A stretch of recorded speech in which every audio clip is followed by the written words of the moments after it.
All right, let's dive right in. Today, we're going to be demystifying the student portfolio. It's a tool that's set to completely redesign how we think about learning and success in India's schools. So let's get into it. For generations, a student's entire year of hard work, curiosity, and growth has been kind of squeezed into one single document, the report card. But think about it. Does that one snapshot really capture their journey, their creativity, their actual potential? What if there's a much better way to see the whole picture? While India's education system is in the middle of this massive shift, the old way, memorizing facts just to pass one big exam, is on its way out. The new vision is all about what a student can actually do.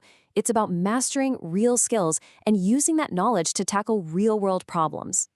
So why this huge shift? Well, it's not happening by accident. This is a very deliberate change driven by the National Education Policy of 2020, and it's all built around one central, powerful idea. And that idea is called competency-based education, or CBE. It's actually a pretty simple concept, but it's a game changer. It says that education isn't about the number of hours you sit in a classroom. It's about what you can prove you can do with what you've learned. It's all about mastery, not just memory. And that brings us right to the main tool for this whole new approach, the student portfolio. It's specifically designed to be the vehicle that showcases this entire journey of learning and mastery. Think of it less like a report card and more like an artist's personal gallery. It's this curated, purposeful collection of a student's best work.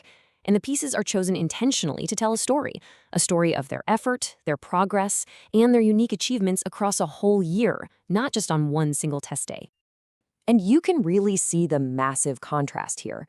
We're moving away from that one-shot, high-pressure test to a continuous record of a student's progress. And check out the feedback. It's not just the teacher's opinion anymore. Now you've got peers, parents, and the students themselves all weighing in. It's a totally different philosophy. Okay, so what does this actually look like for a student on the ground? Well, the portfolio isn't some static, one-size-fits-all thing. Nope, it grows and changes right along with the learner. Let's follow a student's journey through the 4 main stages of their education. So, it all kicks off in the foundational stage. For the youngest kids, the portfolio is all about capturing learning as it happens through play. You might see drawings, photos of them building with blocks, or even little notes from the teacher about their social progress. Then, as they move into the preparatory stage, things get a little more structured. The portfolio starts to include things like project reports and tests.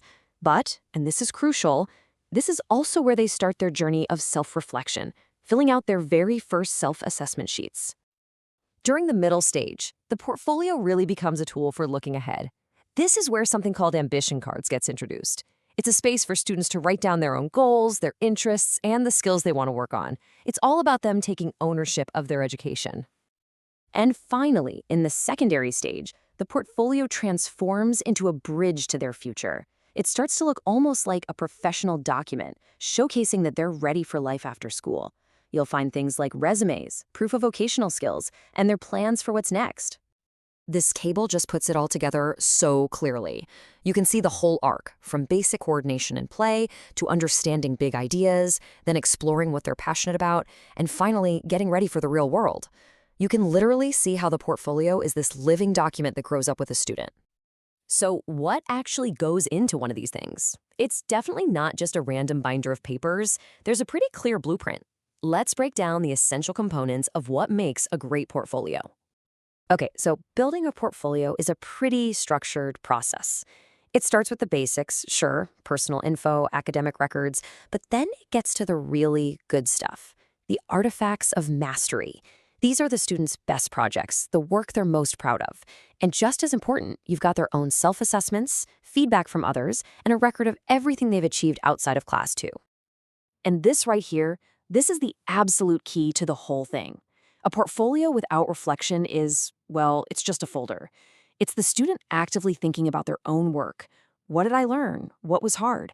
How did I improve? That turns this from a collection of papers into a powerful tool for real, deep learning. And yes, this really does count. To make sure everyone takes it seriously, the portfolio is a mandatory, graded part of the internal assessment. For students in classes 9 and 10, it consistently makes up 5 marks out of 20, which is a pretty significant chunk of their final score.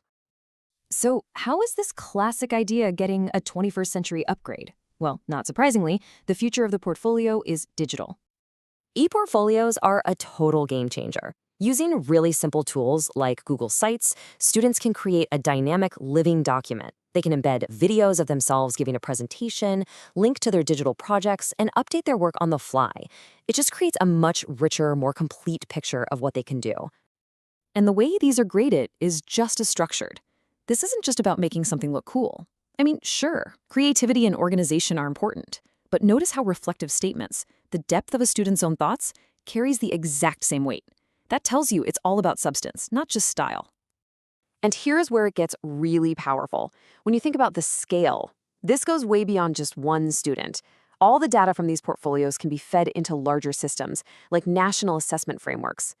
This helps schools spot trends, identify learning gaps across entire grades, and then provide targeted help exactly where it's needed most. So, when you really boil it all down, the goal here is to completely reframe how we think about assessment.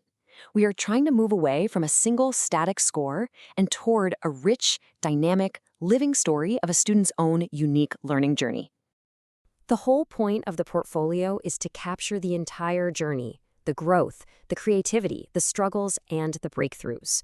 It's a really bold attempt to finally measure what we've always said matters most.